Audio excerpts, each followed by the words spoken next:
let me get my hair done so that you don't think I'm homeless. So my female friend was telling me about her childhood traumas.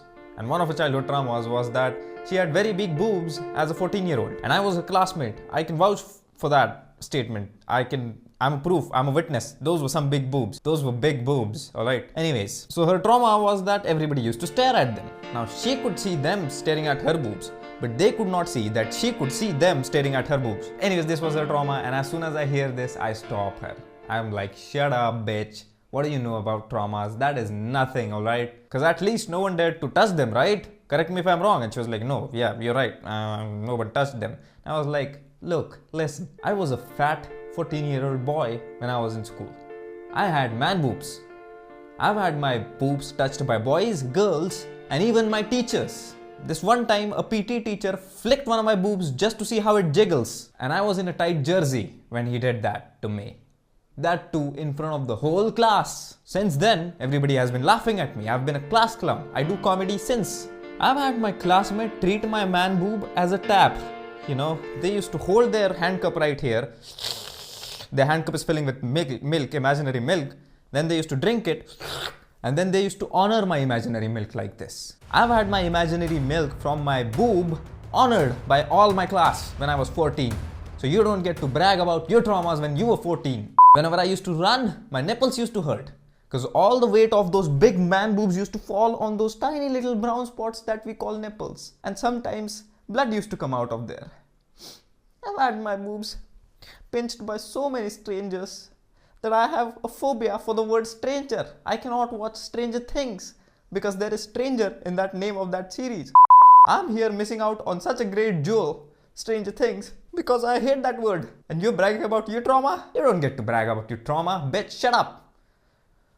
So she ended that friendship and I haven't seen her since 3 years. So I was watching an Instagram reel in which a crocodile was imitating a human being, a drowning human being, so that it can lure human beings in the water so that it can eat it. Of course, duh, what the hell. Nevertheless, as soon as I watched this reel, I sent it to all my friends because I know that all my friends are gonna jump in that water to save that human being. You know why? Because I know my friends. I know how my friends think. They'll think there's a 50% chance that that drowning human being might be a pussy.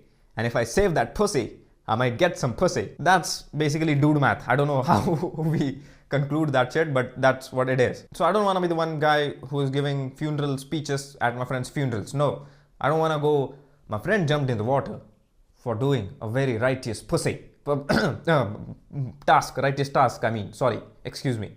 Imagine our future like 2000 years from now, you know, when there is an archaeologist who has studied so much, who has put in so much time to learn our language English, because then at that time English must be irrelevant. After 30 years of finding ancestral language, he finds out that a text message. And imagine him reading, I get sad when people bend me over and fuck me in my ass. Now take this out of context. You and me know that it means I get sad when people fraud me. But that archaeologist doesn't know that that means that. He'll go, duh. Then he'll dig the ground for another 40 years and find another text message which reads, that restaurant's food was the shit, man. I loved to eat that shit, dude. Take this out of context. The archaeologist is gonna think, our ancestors liked to eat shit, did they?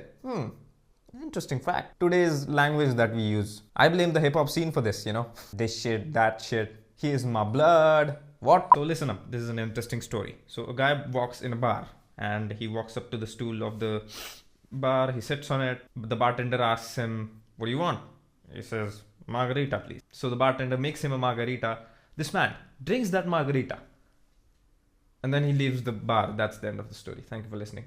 The fact that I ride as much motorcycle as I do and at as much speeds as I do, it's a miracle that I'm even alive. The world is beautiful. You should always look on the bright sides. You know, beauty is in the eyes of the beholder. Now, many of you might be going, no, dude, what are you talking about? The world is not beautiful. To them, I say, think of all the murderers that are there in this world. And most of you haven't been killed.